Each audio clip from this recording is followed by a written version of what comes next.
Assalamualaikum warahmatullahi wabarakatuh.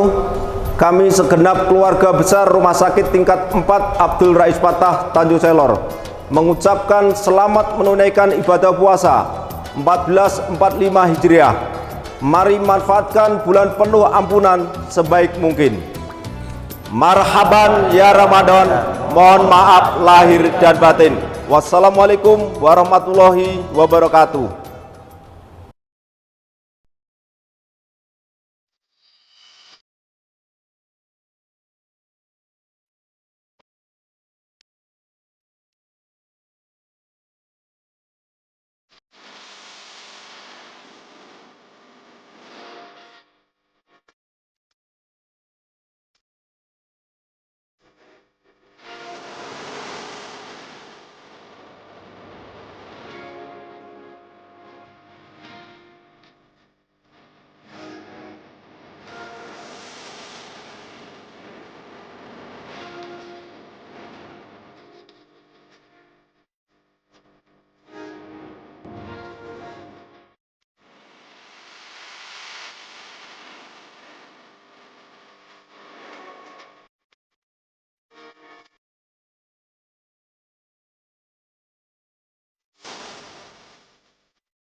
Halo Tribuners, jumpa lagi di program Gebiar Ramadan Tribun Kaltara. Nah, kali ini kita di segmen Tanya Dokter, dan seperti Tribuners lihat di semua, kita sudah ada di klinik dokter kecantikan Aesthetic Skin and Laser di Jalan Kedondong.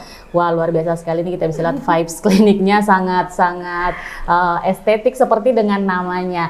Nah, Tribuners di rumah, seperti kita ketahui bahwa klinik estetik ini salah satu klinik kecantikan yang cukup punya pamor di Provinsi Kalimantan Utara, khususnya di Tanjung Selor. Dan hari ini saya sudah bersama dokter kita yang tercinta, Ibu Dokter Maharani Ayu Kusumaningrum. Nah, di program Tanya Dokter ini, Dok, kemarin kita udah lempar beberapa pertanyaan nih ke netizen, follower-follower dari Tribun Kaltara. Nah, ini ada beberapa pertanyaan yang sudah sempat masuk ke Tribun Kaltara terkait bagaimana tema kita hari ini, bagaimana bisa mendapatkan kulit yang sehat. Dan tentu saja ini seperti jelang-jelang Lebaran begini kan, banyak yang pengen mengetahui apa sih treatment yang bisa kita lakukan di klinik khususnya pastinya.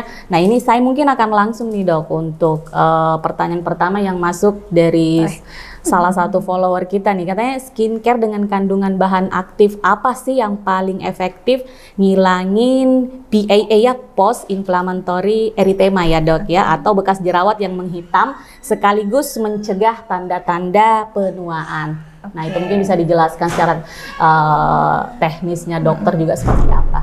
Oke, saya mau coba jawab ya. Ternyata banyak ya yang di question box ya. Iya, betul, banyak banget yang bertanya nih, Dok. Iya, mumpung pas bisa nanya langsung. Betul. Jadi bener banget. Jadi kalau kita tahu sebenarnya jerawat itu kadang ada beberapa tipe pasien yang muncul jerawat. Pada saat muncul jerawat, setelah itu akan terjadi namanya sequel atau gejala sisa gitu. Jadi ada bekas jerawat itu ada 3 macam ya. Yang pertama adalah PIH atau post inflamasi hiperpigmentasi. Jadi itu bekas jerawat yang warnanya hitam. Terus ada yang bekas jerawat PIA atau post inflamasi erythema. Itu warnanya merah. Oh, ini yang merah ya. Terus ada lagi satu bekas jerawat yang muncul ketika jerawatnya udah hilang, yaitu scar atau bopeng. Ya, jadi ada 3 itu, PIH, PIE, sama scar atau bopeng. Tiga-tiganya punya treatment yang beda-beda, cara penyelesaian yang beda-beda gitu. Kalau hitam, intinya kan kayak hiperpigmentasi ya, bocah. Jadi kayak gelap gitu, bekasnya kayak noda hitam. Gimana caranya adalah tetap pakai sunscreennya supaya menghalau dari sinar UV, supaya nggak makin hitam bekasnya. Terus bisa dihilangin kayak kandungan misalnya niacinamide, kan ada agen-agen brightening ya, ada zat-zat aktif, itu banyak sekali. Ada niacinamide, ada vitamin C, ada yang lainnya tuh banyak banget. Tapi biasanya kita pilih yang kandungannya niacinamide untuk mengurangi bekas hitamnya. Kalau treatment atau perlakuan khususnya dok, ada nggak di Kalau klinik tuh? treatment biasanya macam-macam. Kita bisa kayak ngangkat sel kulit mati, bisa peeling, terus bisa juga IPL yang pakai sinar itu, karena dia akan rejuve ya, mencerahkan wajah juga, menghilangkan noda-noda hitam bekas jerawat kehitaman. Terus bisa juga dengan laser biasanya kalau pengen shortcut. Tapi sebenarnya secara teori hiperpigmentasi atau kehitaman kayak bekas kita luka jatuh, misalnya kita jatuh terus kan kadang ada lukanya, mulai dari yang lukanya masih merah sampai gelap, itu dia akan hilang secara natural itu 18 minggu. Tapi dengan treatment kita shortcut itu supaya lebih cepat hilangnya. Nah, itu ada nggak dok? Misalnya perawatannya itu misalnya harus berapa bulan atau rutin perawatannya itu seperti berapa lama? Nah, udah pasti harus rutin perawatan. Rutin perawatan itu nggak cuma treatment aja. Kalau treatment kayak harus continue ya. Ketika kita nggak ada masalah kulit, kita bisa sebulan sekali untuk perawatan. Tapi ketika kita lagi ada masalah kulit, bisa per 14 hari. Oh, per 14 sebenarnya. hari. Terus tadi kan yang PIH tuh, kalau yang PIE karena dia hubungannya sama pembuluh darah, karena merah, biasanya ada laser-laser tertentu yang digunakan untuk mempercepat supaya pembuluh darahnya atau merah-merah bekas jerawatnya cepat hilang. Memudari cepat itu ya? memudar. Biasanya bisa IPL juga, bisa laser. Jenis lasernya namanya Pro-Yellow laser. Jadi laser tuh beda-beda, penggunaannya juga beda-beda. Terus yang terakhir tadi scar atau bekas bopeng, dia bisa dihilangin. Pertama bisa dengan jarum-jarum halus, ya, pakai kayak kalau yang terkenal namanya PRP, pakai darah sendiri gitu. Karena ketika udah bopeng berarti udah muncul damage atau kerusakan kulit. Iya, betul. Nah, nggak mungkin dengan produk apapun kulitnya bakal halus atau ngangkat lagi. Makanya kita perlu stimulasi pakai jarum-jarum halus supaya dia merangsang jaringan baru gitu. Jadi skin barrier-nya udah rusak dok ya? Jadi harus ada perlakuan khususnya supaya jaringannya naik gitu. Jadi bekas jerawat itu macam-macam dan penyelesaiannya juga beda-beda. Beda-beda juga ya. Wah, itu luar biasa sekali. Dan pastinya Tribuners untuk beberapa rangkaian perawatannya sudah tersedia di klinik estetik skin and laser ya. Nah, udah bisa lakukan perawatan. Nah, ini dok ada pertanyaan lagi nih. Ini mungkin kaitannya dengan penggunaan sunscreen atau sunblock gitu kan. Nah, seperti kita ketahui kan dok, kadang ada beberapa orang yang bekerja di dalam ruangan misalnya yang tidak terlalu terkontaminasi dengan di luar. Jadi penggunaan sunscreen atau sunblock itu seberapa penting sih? Apakah kalau kita tidak terlalu sering di luar, terpapar sinar UV di luar itu nggak terlalu perlu nggak kita pakai sunscreen kalau kita di dalam ruangan? Biasanya di pekerjaan editor nih, dia kayak kami nih kan biasanya lebih banyak dalam ruangan. Itu tetap perlu pakai itu. Gimana dok? Oke, saya selalu bilang sama pasien bahwa sunscreen itu senjatanya perempuan. Boleh nggak pakai sabun, boleh nggak pakai serum, tapi nggak boleh nggak pakai sunscreen. Sunscreen itu lebih ke bukan ke tampilan aja, tapi lebih ke function. Jadi Jadi dia itu melindungi kita dari sinar UV. Sinar matahari itu punya sinar tuh beberapa. Ada UVA, UVB, UVC. UVC nggak masuk ke dalam bumi karena ada lapisan atmosfer. Yang masuk ke dalam bumi adalah A sama B. UVA itu kalau saya bilang A itu aging. Jadi bikin kulit keriput, kulit ada garis-garis halus, terus kering gitu. Itu tanda-tanda orang yang terpapar sinar UV.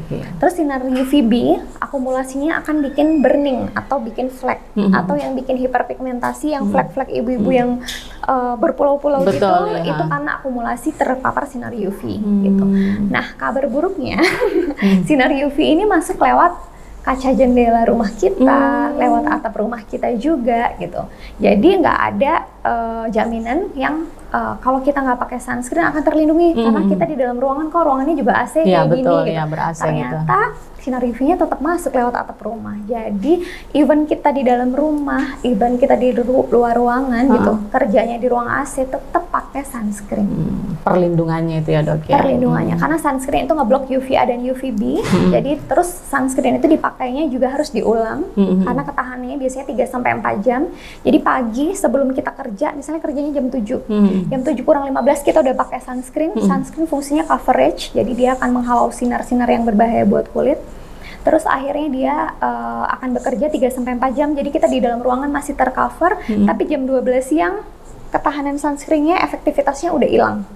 Makanya harus, misalnya saya selalu bilang habis sholat zuhur gitu, kalau yang pasiennya muslim, habis sholat zuhur wudhu, tanpa kita harus cuci muka pakai sabun, kita reapply lagi. Habit yang kecil-kecil kayak gitu akan bikin kulit terjaga, kulit terlindungi ya, karena fungsinya kalau sunscreen melindungi, kalau krim malam atau serum itu menutrisi. Jadi sunscreen harus dipakai tiap hari dan fungsinya sebagai perlindungan gitu. Jadi walaupun di luar ya, walaupun di dalam ruangan tetap. Jadi nggak ada istilah nih Tribuners di rumah karena di dalam kita kena AC terus jadi abai kita pakai sunscreen. Ternyata perlindungannya tetap sama, kita tetap harus menggunakan sunscreen meskipun itu di dalam ruangan. Nah ini Dok, kan banyak nih krim-krim viral nih kan, seperti di TikTok apa gitu. Karena ini ada pertanyaan juga dari Tribuners di rumah nih yang sudah masuk. Katanya nggak apa-apa kah tuh, atau kalau kita mengcombine salah satu produk itu dengan krim perawatan dari dokter, itu ada efeknya secara jangka panjang atau seperti apa, mempengaruhi baik buruknya atau gimana Dok? Oke, sekarang eranya media sosial ya, jadi penyampaian informasi kayak produk apapun tuh pasti akan secara mudah nyampe sama kita gitu ya, apalagi visual dan lain-lain. Tapi yang perlu kita pahami adalah kita harus tahu dulu kulit kita tuh jenisnya apa. Ketika kita mau membeli produk, mungkin kalau kita ngeliat iklan, wah ini memutihkan atau brightening, ini akan mencerahkan, bikin glowing gitu ya, misalnya gitu. Tapi kita harus lihat dulu, oh kira-kira kulit kita cocok nggak ya, atau kulit kita sesuai nggak ya sama produk tersebut gitu. Karena produk itu sebenarnya adalah lebih ke personal produk. Satu pasien atau satu orang itu kebutuhannya akan beda-beda dengan yang lainnya. Misalnya kita belajar, sekarang banyak banget saya lihat kayak misalnya selebgram, beauty influencer gitu ya. Mereka cerdas karena apa? Mereka akan melihat itu, belajar dari kandungannya apa ya, ternyata kulit aku ini ya gitu. Sebenarnya boleh sekali untuk pasien, kadang pasien juga datang ke sini kayak, Dok, saya udah pakai produk estetik, terus saya melihat ada serum A gitu. Ini saya cocok nggak Dok sama gitu wajah saya gitu. Ketika ternyata cocok gitu, misalnya kandungannya retinol gitu, atau vitamin C lah Dok. Misalnya vitamin C gitu. Ternyata, atau nggak vitamin C atau nggak vitamin E gitu. Ternyata kulit pasiennya berjerawat gitu. Dan berminyak gitu. Nah, secara kita tahu vitamin E itu nggak boleh untuk kulit yang berminyak dan berjerawat. Kadang ada ya, Dok, aku padahal udah rutin konsumsi vitamin E gitu. Ternyata menurut jurnal dan penelitian, vitamin E itu malah memicu sebum dan meningkatkan minyak. Jadi tidak boleh dipakai untuk pasien yang kulitnya berjerawat dan berminyak. Tapi kalau kulitnya kering atau normal, pakai vitamin E bagus banget kulitnya. Jadi saya selalu open minded juga buat pasien-pasien yang mau nanya, Dok saya boleh nggak pakai ini? Nanti saya akan kayak, oh boleh karena kandungannya sesuai gitu. Terus kalau misalnya kayak retinol gitu, ibu hamil, ibu menyusui nggak boleh pakai retinol gitu. Tapi kalau yang lainnya, retinol tuh bagus dipakai buat jangka panjang juga bagus banget karena dia termasuk anti-aging dan antioksidan yang bagus gitu. Jadi nggak masalah biasanya. Oh berarti nih Dok, misalnya nih ada pasien estetik nih kan, mereka udah rutin konsul atau rutin menjalani perawatan di sini. Nah mereka mau combine nih salah satu produk dari dokter. Nah kemudian mungkin dibawakan ke dokter. Ini saya punya produk ini pengen di-combine. Nah dokter bisa cek dulu, kemudian kalau ingredientsnya ternyata boleh dipakai. Karena takutnya itu Dok, apa namanya? Justru kandungan yang ada di krim dari dokter sama aja ternyata yang ada di situ. Jadi double dan jadi nggak efektif gitu kan untuk baik. Terus kadang ada beberapa ingredients yang nggak boleh ketemu. Kayak niacinamide sama vitamin C itu nggak boleh ketemu. Jadi kita harus tahu nih sebagai dokter juga harus menginformasikan sama pasiennya. Kadang mereka mengaplikasikan apa yang mereka lihat itu langsung ke wajahnya, terus wajahnya kenapa-napa karena ternyata terjadi mix ingredients yang harusnya zat ini nggak boleh ketemu sama ini, akhirnya jadi kurang sesuai. Nanti pada saat di sini kita urutin tuh pemakaiannya apa aja, kita telusurin masalahnya satu-satu, terus ternyata pemakaiannya ini salah, urutannya skincare ini salah, ternyata yang ini nggak boleh ketemu sama ini gitu. Makanya kita revisi biasanya. Kalau kita perlu sarankan produk biasanya disarankan. Betul ya. Nah, Dok, mungkin sambil juga kita menyambung dari situ, bagaimana sih kalau dokter melihat soal basic skincare? Kan kadang juga ada yang sekarang kan kita lihat nggak perlu banyak-banyak memasukkan bahan-bahan kosmetik skincare apapun itu ke muka kita, cukup dengan basic skincare toh kita sudah bisa menghasilkan kulit yang sehat juga. Gimana kalau dari dokter? Betul banget. Kalau basic skincare tuh sebenarnya kayak dipakai sama remaja, sama ibu hamil itu kita perlu pakai basic skincare. Satu, facial wash, pelembab, sama sunscreen. Itu yang paling penting sebenarnya dipakai. Makanya kadang kalau, dok anak saya masih umur segini mau pakai skincare, boleh nggak? Boleh dong pakai basic skincare. Basic skincare-nya pakai sabun yang tepat, pakai pelembab, sama pakai sunscreen. Karena udah penting ya, walaupun anak-anak juga harus penting pakai sunscreen. Tapi kalau misalnya kita udah beranjak ke teenager, udah mulai ada masalah-masalah kulit gitu, kita nggak bisa cuma di basic skincare aja. Iya, betul. Ya, jadi kita kayak harus, oh ternyata ada jerawat nih yang muncul hormonal tiap bulan ketika menstruasi, oh jadi harus ditambah serum atau apa supaya mencegah jerawatnya banyak gitu, atau diobatin pakai apa gitu. Terus kalau misalnya muncul ketika kehamilan, terus terjadi perubahan hormon, terus terjadi hiperpigmentasi, nggak bisa pakai basic skincare aja. Jadi kayak harus pakai yang lainnya gitu. Misalnya harus pakai essence juga, harus pakai toner misalnya, atau harus pakai krim malam atau serum gitu. Jadi sesuai sama kebutuhan. Berarti kembali ke kondisi kulit lagi dan tentu saja kebutuhan kulit kita kan. Iya. Nah, betul sekali. Nah, ini juga Dok mungkin pertanyaan lagi nih dari salah satu Tribuners juga yang paling sering juga nih, mungkin saya pun mungkin seperti itu masih sering keliru juga. Bagaimana sih pemakaian atau urutan skincare yang betul itu untuk pemakaian misalnya di pagi hari, di malam hari, seperti itu. Oke, saya mau coba jelasin urutan pemakaian skincare yang pas gitu, karena emang kadang ada banyak yang belum tahu. Betul. Gitu. Jadi ada part di mana satu part ini tuh sangat penting untuk kulit kita, namanya double cleansing. Double cleansing itu sebelum kita cuci muka, biasanya kan kita ngebersihin wajah cuma cuci muka pakai facial wash ya. Tapi ada sebelum cuci muka pakai facial wash supaya kayak lebih bersih, lebih double cleansingnya, itu kita biasanya pakai namanya Mi Cleanser. Kalau di produk kita ada namanya Mi Cleanser. Bisa diambil mungkin. Oke, nah ini namanya susu pembersih wajah. Ini dari estetik. Kita namanya Ice Milk Cleanser. Jadi dipakai, dioles, ditaruh di tangan dulu, habis itu diolesin di wajah. Setelah merata, nanti kita ambil kapas. Kapas itu kita tekan ke bagian wajah kita, naik ya. Selalu kalau kita aplikasi apapun ke wajah itu selalu gerakannya ke atas. Jadi supaya ngencengin kulit dan menstimulasi kolagen. Jadi pas dihapus sisa kotoran atau sisa makeup atau sisa sunscreen apapun itu lebih keambil. Setelah itu baru kita namanya cuci muka pakai sabun. Dengan cara double cleansing itu kayak kita lebih ngangkat sel kulit matinya lebih nendang lagi nih bocah, maksudnya kayak gitu. Jadi penting. Ada satu lagi yang ini kan kalau ini susu pembersih, ada satu lagi kayak mineral water, jadi dia lebih cair gitu. Tapi biasanya kalau pagi hari ketika kita bangun tidur kita tidak perlu double cleansing. Cukup kita langsung aja cuci muka pakai sabun. Biar skin, karena terlalu sering double cleansing juga merusak skin barrier kita. Jadi pagi-pagi bangun langsung cuci muka pakai sabun. Setelah cuci muka pakai sabun langsung misalnya ada toner ya. Toner itu fungsinya membalancekan pH di kulit kita sama pintu gerbang krim supaya lebih meresap sebenarnya. Jadi toner tuh dipakainya bukan buat ngebersihin wajah, tapi cukup taruh di kapas terus dipupuk. Jadi kayak diolesin aja. Setelah itu baru pakai, misalnya ada pelembab, boleh pakai pelembab. Ya, pakai pelembab. Jadi urutan skincare itu pelan-pelan, harus kayak nggak boleh buru-buru karena kan pasti akan nggak maksimal ya. Berapa menit dulu gitu didiamkan Dok, baru kita timpa lagi dengan step produk berikutnya ya. Nah ini Dok tadi sempat dokter tadi habis pelembab terus sunscreen baru sih. Kalau misalnya ada bedak boleh ditumpuk bedak. Nah ini Dok tadi kan katanya tidak boleh terlalu sering double cleansing.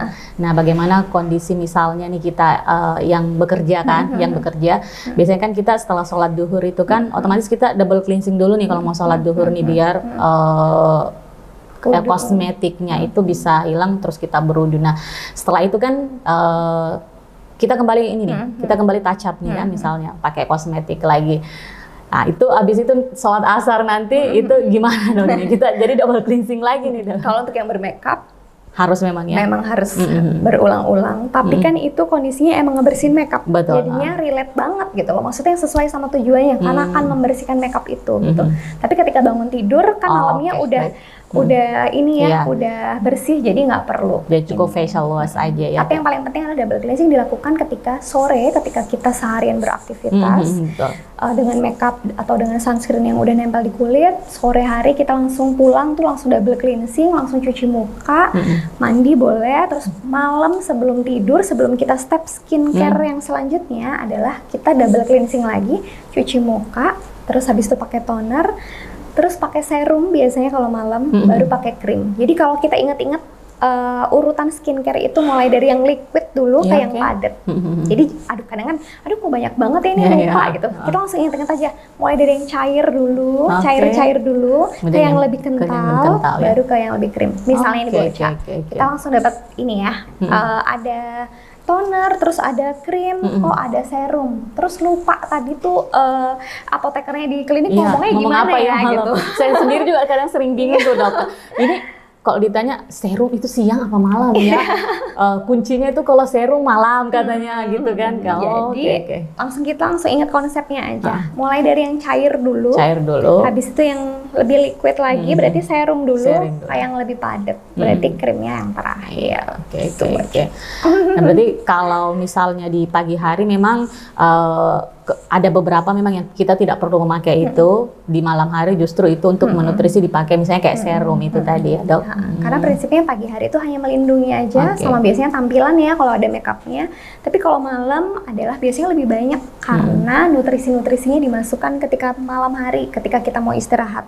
Karena ketika kita mau istirahat itu waktu yang paling tepat untuk kita menutrisi kulit kita supaya regenerasi sel kulitnya bagus. Nah ini salah satu pertanyaan yang paling banyak ditanyakan Tribuners di rumah nih dok, apalagi jelang Lebaran nih. Itu gimana katanya tutorial buat glowing nih dok jelang Lebaran nih? Ini pertanyaan paling banyak nih yang masuk, pengen glowing dok di hari raya. Sebenarnya ngomongin glowing itu nggak sehari langsung kelihatan glowing. Itu pasti ada perjalanannya supaya selalu glowing kulitnya. Skin journey-nya ya. Benar, ada skin journey-nya. Jadi apalagi selama bulan puasa ya, 1 bulan kita puasa, kurang banget asupan cairan. Udah dehidrasi banget kulitnya. Kulit biasanya jadi kering dan ada masalah gitu. Makanya sejak bulan Ramadan ini kita harus hydrate. Jadi harus tetap minum air putih sehari 8 gelas. Buka puasa, habis taraweh, terus sebelum tidur dan sahur gitu supaya cairannya terpenuhi, supaya nanti glowing di hari raya. Terus yang kedua, pada saat kita puasa tuh kadang kita buka puasanya minumnya manis-manis banyak-banyak. Belum mulai gorengan semua, goreng-gorengan, waduh pokoknya semua mau dimakan ya Bu Aca. Itu juga jadi tantangan karena kayak manis-manis berlebihan bikin kulit juga nggak bagus. Mulai dari jerawat, peradangan, terus yang lain-lain gitu. Kulit jadi gampang gatal-gatal atau masalah yang lain gitu. Jadi kita harus kontrol pada saat buka puasa. Minum manis secukupnya. Minum air putih dibanyakin. Terus makanan-makanan tetap harus healthy eat gitu. Jadi itu harus dipupuk sejak bulan Ramadan. Terus skincare yang tiap hari dipakai harus rutin dipakai. Karena kadang kita tidurnya lewat-lewat, saya buka puasa bareng teman-teman, terus begadang, sahur, terus kurang tidur, itu kan juga jadi problem ya gitu. Jadi tetap harus skincarean, nggak boleh skip skincare, itu harus terus. Terus treatment yang dilakukan bisa dilakukan di klinik, treatment yang sesuai sama kebutuhan kulit masing-masing pasien tentunya. Terus sekarang ini lagi eranya skin booster, jadi kemarin kebetulan pas ke Paris juga kita belajar banyak tentang skin quality. Jadi sekarang ini dokter-dokter di dunia, di belahan dunia ini concernnya sama skin quality namanya. Jadi skin quality-nya tuh harus paling dikencengin gitu. Skin quality yang baik pada satu pasien itu akan membuat tampilan kulit, yaitu goalnya jadi glowing. Kita lihat kulit glowing itu berarti skin quality-nya bagus. Skin quality yang bagus dipupuk dari skincare yang bagus, pola hidup yang bagus, dan juga ditambah olahraga ya. Terus sama perawatan yang baik. Nah sekarang eranya lagi skin booster. Skin booster itu memasukkan kayak beberapa zat di kulit. Biasanya bisa dengan jarum-jarum halus atau dengan suntikan di kulit. Kandungannya macam-macam. Ada hyaluronic acid, ada DNA salmon, macam-macam. yang disuntikin langsung ke wajah, biasanya efeknya kan instan. Biasanya pasien-pasien ini, nah seminggu sebelum Lebaran udah pada treatment nih Bu Ocha, untuk menghasilkan skin quality kulit pada saat Lebaran yang bagus. Makanya sebenarnya jangan mepet-mepet Lebaran kayak baru perawatan ya. Hamin Sabtu baru treatment, karena biasanya masih ada downtime. Ya. Kecuali, tapi kalau skin booster ini downtime-nya biasanya cuma next day-nya. Jadi kayak 1 hari masih bentol-bentol, lusanya udah mulai menyatu sama kulit, hari ketiganya udah bagus gitu. Berarti ini salah satu rekomendasi perawatan juga yang sangat layak untuk kita coba. Ini skin booster sekarang, eranya skin booster sekarang ya. Nah ini menyambung itu Dok. Nah di klinik sendiri untuk jenis perawatan apa nih yang baru nih sekarang nih Dok? Yang mungkin bisa dicoba atau beauties di rumah mungkin pelanggan setia pasien-pasiennya dokter nih belum tahu dan ternyata udah ada di sini. Ya, kalau dari kita dari estetik kita memang concern sama perawatan-perawatan yang nggak cuma hype ya gitu. Sekarang kan kayak yang hype-nya apa gitu terus kita ikutin, sebenarnya nggak seperti itu. Tapi kita mengikuti dan up to date terhadap treatment. Kalau kita punya andalan treatment itu sebenarnya banyak banget Bu Ocha. Dari 2017 kita punya IPL. IPL tuh hanya 250.000 terapi sinar, tapi bagus banget kalau rutin dilakukan. Terus kita juga punya laser kita nggak bikin merah-merah, laser kita nggak ada downtime juga, namanya Black Doll laser sama Pico laser, itu bagus banget. Terus yang lainnya adalah skin booster kita punya skin booster banyak Bu Ocha, dan alhamdulillah estetik ini lengkap. Skin boosternya nggak kalah sama klinik-klinik di kota besar juga, karena kita punya skin booster itu dari yang DNA Salmon Pure, itu namanya Rejuran. Kita boleh sebut mereknya ya, namanya Rejuran, itu dari Eropa. 99% murni DNA salmon. Terus yang kedua kita punya juga skin booster NCTF. Nah ini yang lagi ini adalah the world best skin booster juga ini ya? Ini dapat penghargaan the best world skin booster. Jadi skin booster paling bagus di dunia adalah NCTF. Terus yang sekarang baru Bu Ocha, kita punya yang namanya Exosome. Exosome itu treatment terbaru. Kemarin pas saya ke Dubai, itu semua prof dan semua dokter di dunia lagi ngomongin Exosome. Karena Exosome itu apa? Exosome itu stem cell. Stem cell yang dipakai akhirnya untuk memperbaiki semua permasalahan kulit apapun. Tapi dia nggak disuntik Bu Ocha, jadi dia kayak PRP. Oh, baik. Dimasukin pakai jarum-jarum halus gitu, namanya Exosome. Itu juga treatment andalan kita. Kita juga pakainya ASC Plus, itu juga the best Exosome di dunia. Itu rata-rata skin booster ya Dok ya? Tadi yang disebutkan tadi itu. Dan laser ya. Itu masih jadi yang luar paling biasa sekali memang Tribuners. Jadi apa lu mau gue ada di sini ya. Perawatan-perawatan yang lagi hype, skin booster yang mungkin sekarang lagi banyak dipakai di kota-kota besar, itu sekarang sudah ada di sini, nggak perlu jauh-jauh lagi, kita nggak perlu nyebrang lagi ke kota, sudah bisa melakukan serangkaian perawatan itu di Aesthetic Skin and Laser. Bahkan kadang kalau dari pasien, misalnya pasien yang sering perawatan ke Jakarta atau ke Surabaya, terus ternyata di sini ada kayak Profilo, Nucleophil, NCTF, terus ternyata lebih murah di sini. Iya betul. Jadi jangan takut harganya akan mahal, karena harganya tetap sesuai. Nah itu dia tadi. Ini mungkin juga banyak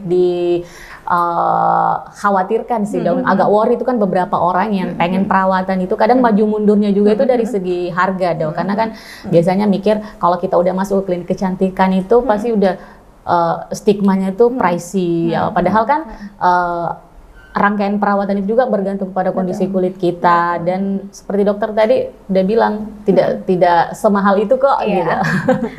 Iya benar banget. Apalagi biasanya disesuaikan sama kebutuhan pasien. Betul. Terus kita treatmentnya tuh mulai dari 150.000 sampai ke yang memang ada yang mahal sesuai sama harganya. Ketika kita ngomongin tentang kualitas produk gitu, kita tidak akan ngomongin tentang terlalu mahal gitu, karena akan relate sama hasilnya. Biasanya seperti itu, daripada yang kayak ternyata kita pakai skin boosternya yang kurang efektif, jadi kayak harus berkali-kali tapi tetap aja jatuhnya sama, tetap aja mending yang kualitasnya bagus tapi sekali aja udah kelihatan di wajah. Oke, luar biasa sekali. Nih nggak terasa sejam nih ngobrolin kulit ini. Ya. Luar biasa sekali nih insight-insight yang sudah kita terima dari dokter. Nah mungkin untuk closing nih dok, ada yang ingin disampaikan mungkin terkait bagaimana rangkaian perawatan, mungkin merangkum dari diskusi kita tadi dan juga mungkin sekaligus sedikit menceritakan soal estetik skin and laser itu sendiri sampai saat ini perjalanannya. Apalagi baru ulang tahun kan dok kemarin. Iya, ulang tahun yang ke-7 ya. Iya. Saya Dr. Maharani Ayu Kusmaningrum, senang sekali saya sudah sejak 2017 klinik kita pertama ada di Tanjung Selor, terus di tahun 2020-an udah ada klinik cabang lagi di Tarakan. Sebenarnya pengen lagi buka di mana-mana kayak di setiap kabupaten di Kaltara. Tapi semoga doanya insya Allah semoga makin banyak cabangnya. Kita bisa juga banyak permintaan buka cabang di kota lain bahkan. Semoga nanti akan terrealisasi. Pada intinya adalah merawat kulit itu adalah seperti istilahnya skin investment. Jadi seperti investasi. Karena ketika kita merawat kulit, kualitas hidup kita jadi lebih bagus karena kita akan lebih percaya diri. Iya, betul. Jadi masalah kulit itu penting nggak penting, tapi menurut saya itu penting sekali gitu. Jadi boleh banget main ke estetik untuk nanya-nanya atau ngobrol, konsultasi juga gratis, nggak ada biayanya. Laki-laki perempuan sekarang sama aja. Harus ganteng dan cantik. Harus memikirkan kesehatan kulit kondisi ya. kulit yang karena sehat itu ya. lebih untuk kesehatan sebenarnya. Jadi rawatlah kulit kita, apapun itu, jangan lupa pakai produk yang tepat dan aman, produk yang sesuai sama jenis kulit kita. Oke, luar biasa sekali Tribuners itu tadi. Saya mungkin tidak akan menutup dengan kesimpulan karena tadi dokter udah sangat banyak sekali memberikan kita hal-hal pengetahuan baru yang saya sendiri baru tahu beberapa yang disampaikan dokter tadi, termasuk soal rangkaian perawatan basic skincare dan lain-lain, dan tentu saja beberapa jenis-jenis perawatan skin booster yang sedang hype dan sudah ada di sini. Dan seperti tadi disampaikan juga oleh dokter bahwa perawatan di klinik itu tidak selalu mahal. Kalaupun itu semua kembali lagi dengan jenis kebutuhan kulit pasien dan saya jenis kebutuhan dari perawatan yang rangkaian perawatan yang kita lakukan. Tapi yang saya garis bawahi tadi ternyata mulai dari atau start from 150.000 udah bisa merasakan perawatan yang tentu saja sangat memanjakan di klinik estetik skin and laser. Itu saja mungkin dari kami Tribuners, luar biasa sekali untuk program Tanya Dokter kita hari ini. Kedepannya kita akan banyak melakukan diskusi-diskusi seperti ini lagi dengan Dr. Maharani Ayu tentunya karena banyak antusias dari Tribuners ini memberikan pertanyaan aja kemarin luar biasa sekali dok yang masuk ke Instagram kami. Tentu saja ke depan kita harap akan membahas tema-tema yang berbeda lagi dokter. Mungkin nanti ada apa lagi yang masuk terbaru di sini kita bisa sharing ke pasien-pasien dokter tentu saja ataupun nanti calon-calon pasien yang akan ke estetik skin and laser. Baik Tribuners, sampai di sini dulu, sampai jumpa di program berikutnya. Assalamualaikum warahmatullahi wabarakatuh. Kami segenap keluarga besar PT ICI Kayan Butani mengucapkan selamat Hari Raya Idul Fitri 1445 Hijriah. Minal aidin wal faizin, mohon maaf lahir dan